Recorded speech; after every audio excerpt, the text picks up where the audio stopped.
It's one of the most illustrious game studios on planet Earth, and welcome everyone to Craig Duncan from Rare. He is the studio head of a company that has given us so many fantastic titles over the years. And Craig, it is phenomenal and so terrific that you are here with me today, but to share some stories with everybody that's watching around the world right now. First of all, sir, how are you doing out there?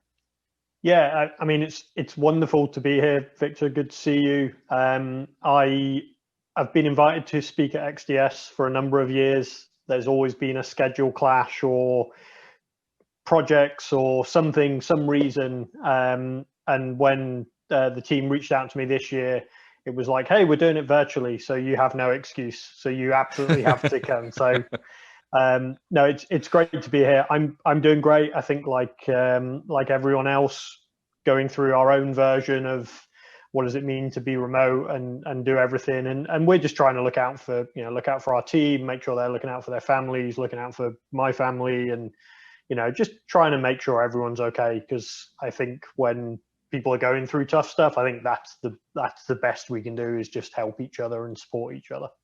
Got to keep checking in. Absolutely. That's it. Kudos to your set deck team out there putting up the Black Sabbath record. Props on that, man. That's awesome. Great background. Craig, let's dig into your history a little bit here. Let's roll back the clock, pre-Rare. Okay. What brought you into the games industry in the beginning?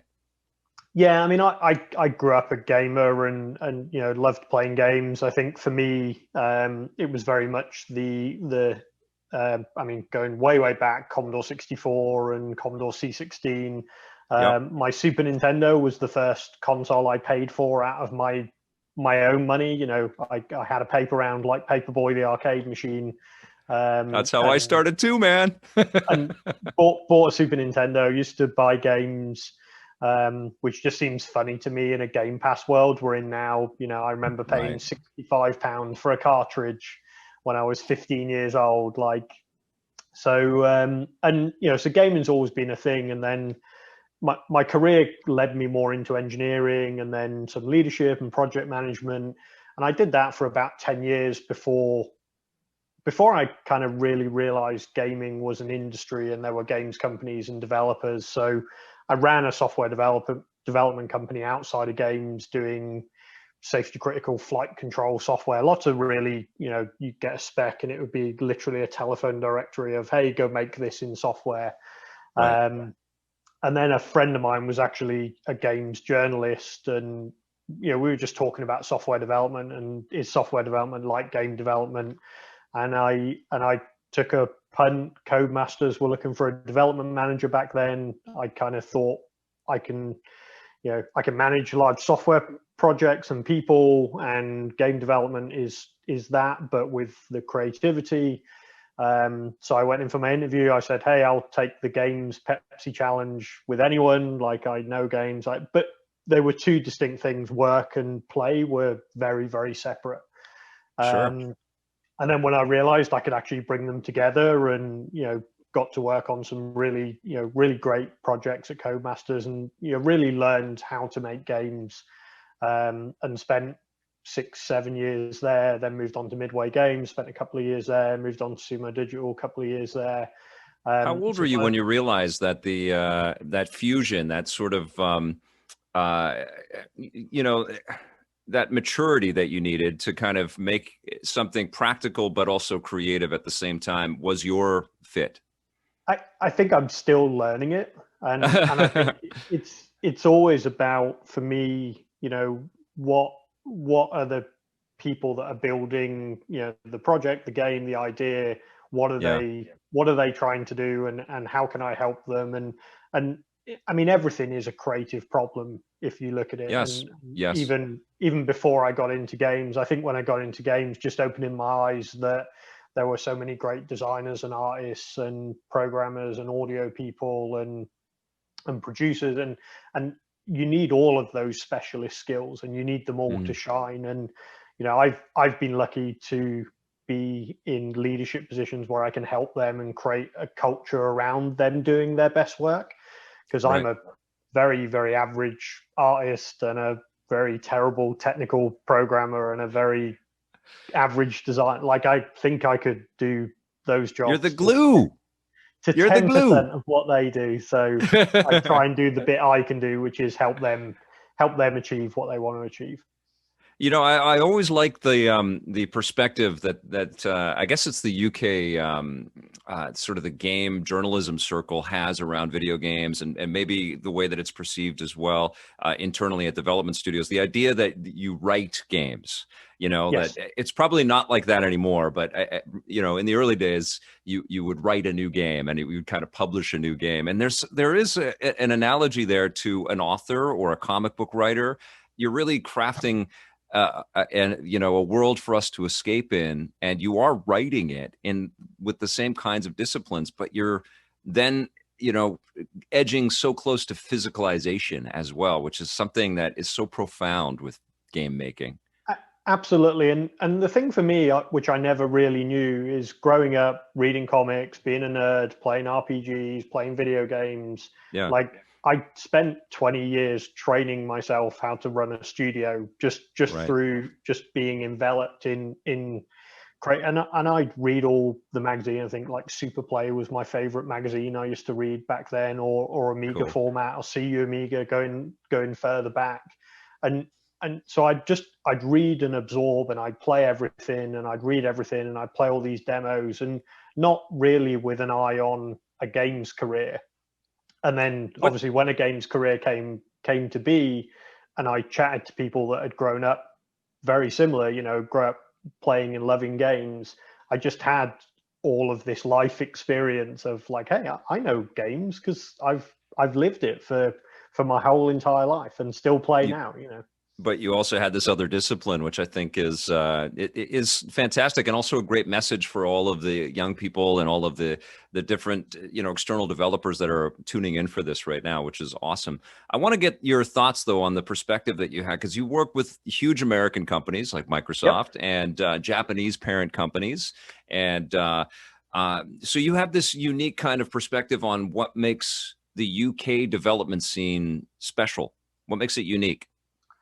Yeah, and you're right. It's a global industry now, and like I say, I've been very lucky that I've worked for some US companies. I've done independent development with Japanese companies, and you know, I think, yeah, I just worked with a bunch of perspective, and every company is unique, and every company has their ways, and ultimately individuals, as you mentioned earlier, you know, the craft of making games will be different team to team, studio to studio, and I think that's great. And we should never try and homogenize that. Let each studio do it their way, because I think that's what gets you different and unique. For me, I think, you know, it's evolving so much from when I started. I mean, I'm coming up for 10 years at Rare. I was, I think, 2003. So, you know, 7, 8 years before that in different games companies. And making games now is so fundamentally different to making games back then. And, you know, it takes more people, the bar's higher, there's more competition, there's more digital marketplaces, that like just everything has been amplified and magnified. And I think, you know, just being able to ship it, like anyone that makes a game of any sort, you know, be it in a game jam right through to a massive AAA service like Sea of Thieves, like is a phenomenal effort. And I just think it's evolved so much, but it's still evolving as well. Like it's never going to stop. And I think that's part of the challenge of making games. How do you keep with it? How do you keep thinking ahead of what's going to happen? Do you have to think globally? Like when you start out on something, I mean, Rare has been such a fundamental UK, you know, pulse into the world. You know, you can point at all of their classic games, Conquer and you know, Donkey Kong 64, Diddy Kong Race, like all of Perfect Dark. There's been this uniquely, and of course their, you know, NES stuff. There's always been this kind of sense of humor, this sensibility that you can typify as being unique to Rare. Is it harder to manage that as you get bigger and bigger? So I think thinking globally is important at a business level, but at a creative level, it's really about the game reflecting the people that are making it. Like it's about the creativity coming through those people and the ideas they have. So, the fact that a bunch of games that, Greg Mails has led at Rare have that kind of humor and because that's Greg and that's what he brings, and that's some of the things that you can see him imbue and others on the team, be it, Robin Beanland's music or, everyone brings their piece into the game they make. Ryan Stevenson, who's the art director on Everwild, also art direct or, was involved in the concept of Viva Pinata and some of that art style. So, wow. Everyone brings their I love thing. that you just casually drop some names. Like it's just poof, like so many big projects. It's amazing. But they're the wonderful people I get to work with, and the Britishness, just to sort of bring back to that point, I think is maybe more just a couple of things. I think just the humility, I think as British people, we're kind of quite reserved about things, and it's like, yeah, we did some stuff, we made a game, hope people like it.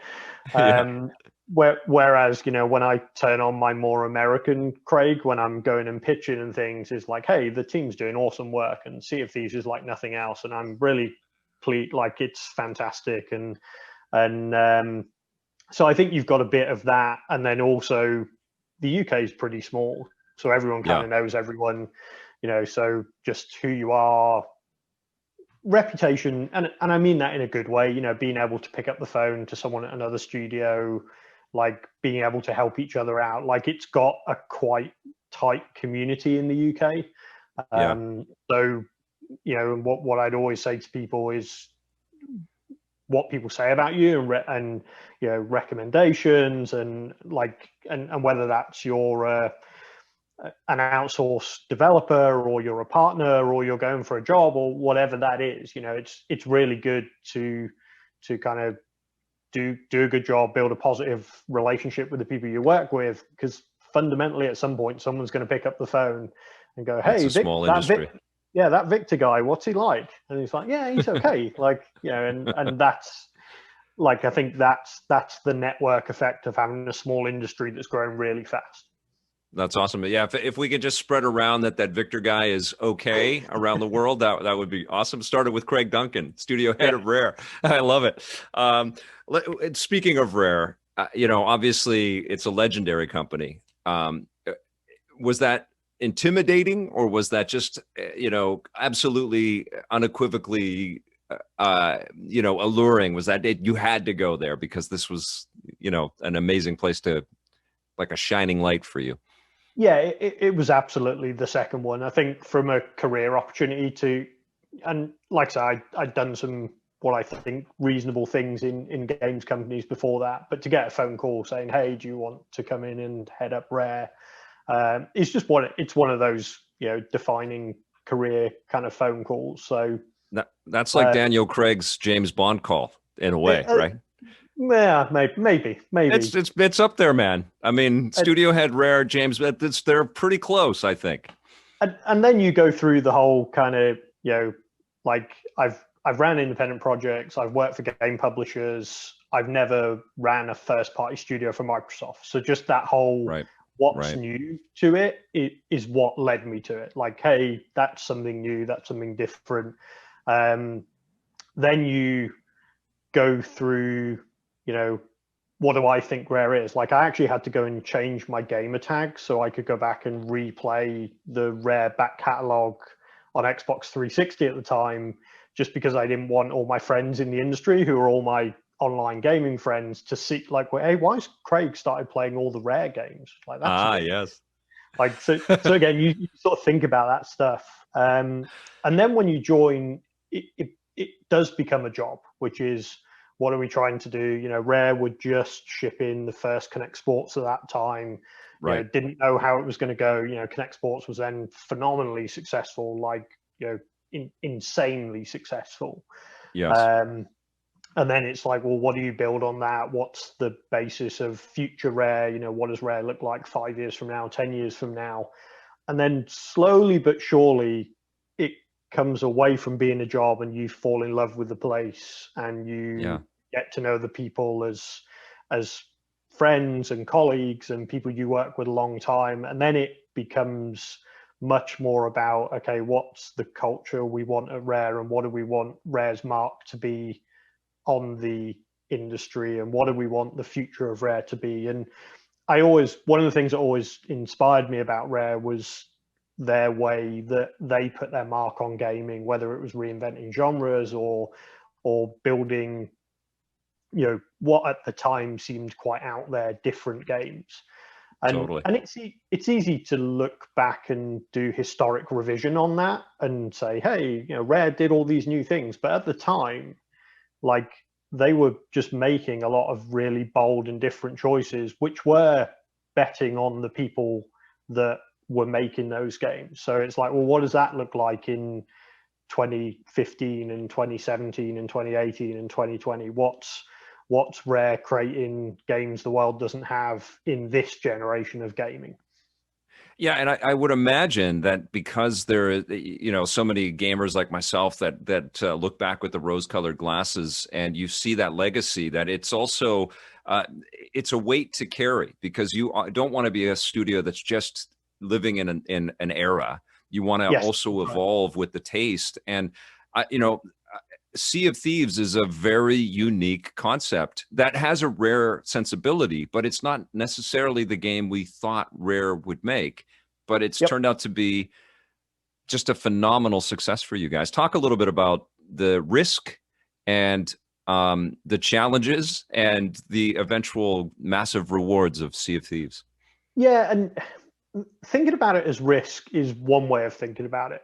And I think that there's sort of, and I'm probably not going to articulate this very well, but there's sort of two ways to think about risk. You either prove that there's a market and there's an appetite and an audience and a way of making the kind of game you're making to alleviate risk. And you can say, hey, there's other games like that. There's a big audience that want that. And you kind of prove the risk. Or you can take another view of risk, which is, hey, if we go make something that's genuinely different to anything else out there, like, then that will find its own audience, and that will find people that love it. Category. Because you're creating something that doesn't exist. And then the risk is actually about, do we believe we can go and do that? And can we go get the whole team on this journey together to go and create a kind of game that there isn't very many proxies, and other games that are in the same category have done things in very different ways. Like when we said things like, Sea of Thieves, we want you to go out and sail, and every time you play the game, we want it to be different, because you could bump into any other different players, and we're not going to artificially have levels where we prevent you playing with your friends. Like, if you've played Sea of Thieves for 1,000 hours or 1 hour, you can join up in the same crew. We're not going to put any barriers. And all of these, and I remember chatting to press at the time when we did the first round of press, seemed like just insane decisions to make. And everyone's like, well, no, surely you just go and level up and then you matchmake by level. And it's like, well, that's a way of doing it. But we literally want to remove all barriers of anyone to play together, and we want them to go out on adventures, and we're going to continue to update and evolve the game over time into the future. So we built what we know we shipped as a platform with a lot of really strong foundational elements that we could go and grow and change. And then there's just, the notion of some of the special things, like Sea of Thieves is a game about communicating with your crew and about, doing mundane things like repairing your ship and doing the rigging and finding treasure and reading maps. And you describe all those things and people go, what's Sea of Thieves about? And you say, well, it's a pirate game, and you do all these things. And everyone's like, well, that's like, we've never seen a game like that. Like, there wasn't a proxy for what we built. It's a couch co-op game that you can play all over the world at the same time, and it's all about collaboration. The thing, man, and when your ship is sinking, there is nothing like I got to get the water out. That's it. And it means different things to different people. To some people, and what we've been going through with all the pandemic, we have people reach out to us and say, "Sea of Thieves is a game that we bring to, connects us as a family," and we like. Yeah. we're playing Sea of Thieves more because it's where we hang out together. And for some people, it is about being Pirate Legend. And for some people, like we had a group on social media that were charting the storm moving round in Sea of Thieves. So they were kind of like storm chasing, is that called? where they were literally, and so like every day they'd be posting like, here's the map of Sea of Thieves, here's the storm, we followed it. And obviously what they uncovered was the kind of algorithm that we coded on the storm, which is it does follow a kind of loop around the world. And but they kind of storm chased it. And then there's other people that, you know, map out all the you know, all the sort of points of interest on all the maps. And like, so the game means different things to different people. But what we love about it is it was something that we had a core vision for what we wanted it to be. You know, we still play it regularly. The team are still out there in the community, and we have, like, Sea of Thieves is as strong now as it's ever been. You know, we've had more people play probably in the first half of 2020 than all of 2019, which was bigger than 2018. And we're more excited about the things going in the future. And this, like, that's kind of not the way games are supposed to work. You know, they're supposed to launch, have a big launch, and now it's going to be on Xbox Series X, and I'm about to dive in, and you've been saying some great things. We have to get into some external development questions, and we also have a Q&A that's opened up, and I see a couple of questions in there already. But I would be remiss. There's two things that I think will sort of tip us into that direction. One of them is you worked with Dilala, an external studio that you brought under the umbrella or the wing of Rare to help craft Battletoads. And that was kind of a new thing, I think, for Rare in general. But talk to me about that experience, and if, you know, maybe some of these companies, these potential partner companies out there, should be thinking about approaching Rare to maybe do something similar. Yeah, I mean, we get a lot of approaches. So as you can imagine, a company like Rare, with the history and back catalog and everything that we've got, and I think I've been pretty clear on what Rare's mission is. You know, Rare's creating the games of the future and I think Rare's always done that somewhat, or else we'd still be making Jetpack for 35 years. So I think I'd be cool with that, by the way. I wouldn't mind a new Jetpack as well. Yeah. But Rare focusing on you is totally makes a lot of sense to me in the culture of the company. So getting asked is fine, but I think for me, I always believe in that balance of it's got to be the right team, the right idea at the right time.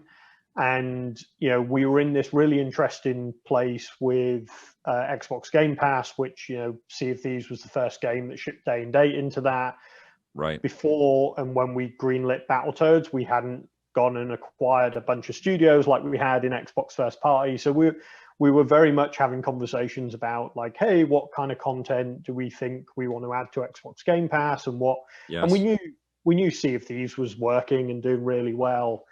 And you know, one of the conversations I had internally with Phil and Matt was like, hey, you know, we got this really interesting team that, like, want to do a Battletoads game. You know, AJ, that's the studio head at Dalala, is a massive Battletoads fan. Like that, if you were speaking to him, that was the game that got him into the industry. And, you know, fast forward 5 years, he's running his development studio.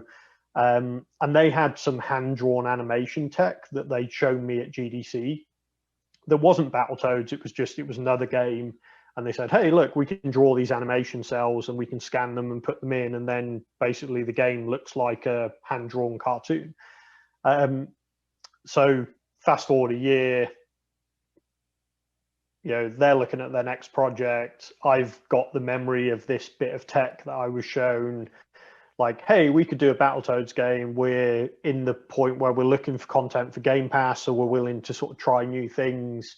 And I go, okay, get me a pitch. And they get us a pitch. They come up to Rare, they talk us through it, and then we go ahead with it. So again, and, you know, they had to build out their team, but it was definitely that, you know, the game, the team, the format, the relationship they had with us, the format, the market opportunity.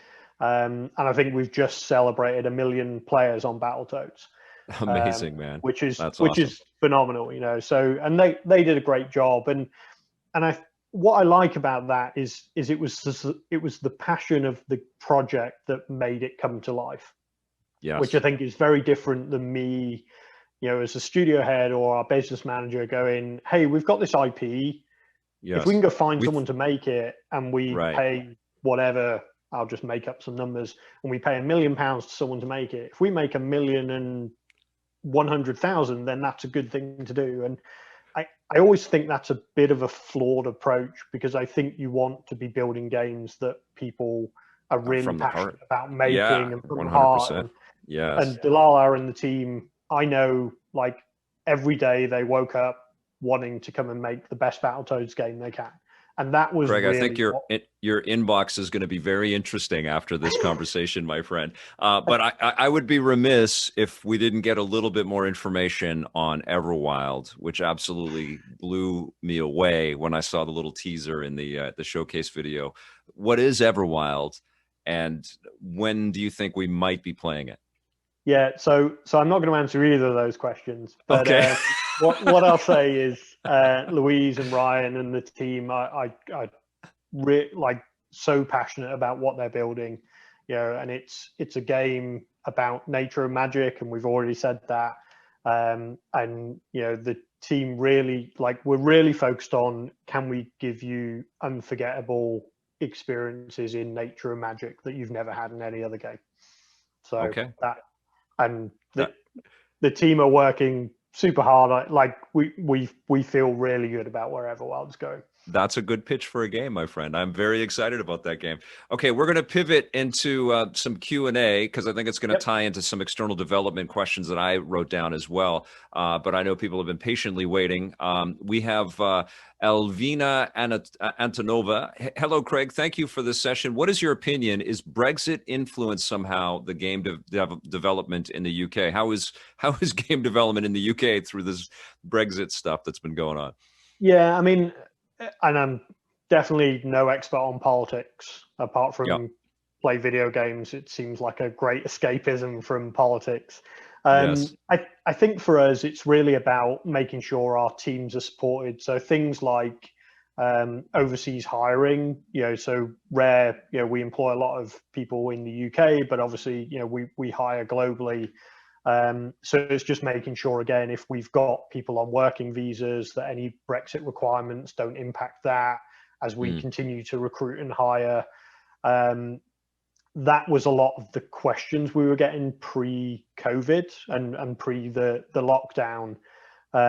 So I think for us, it's really about, how do we continue to run a great business in the UK, and we, you know, we do collaborate with Tiger and Yuki and the groups that go and lobby government. Yeah.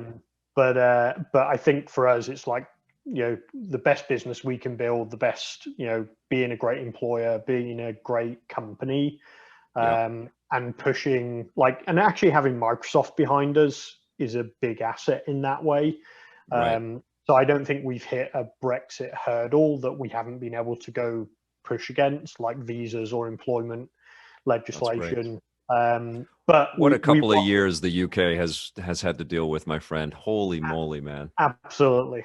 And Yeah. I think as an employer, what we can do is be a great company to work for, and hopefully give our staff the security that, so they don't worry about that stuff as much. Right.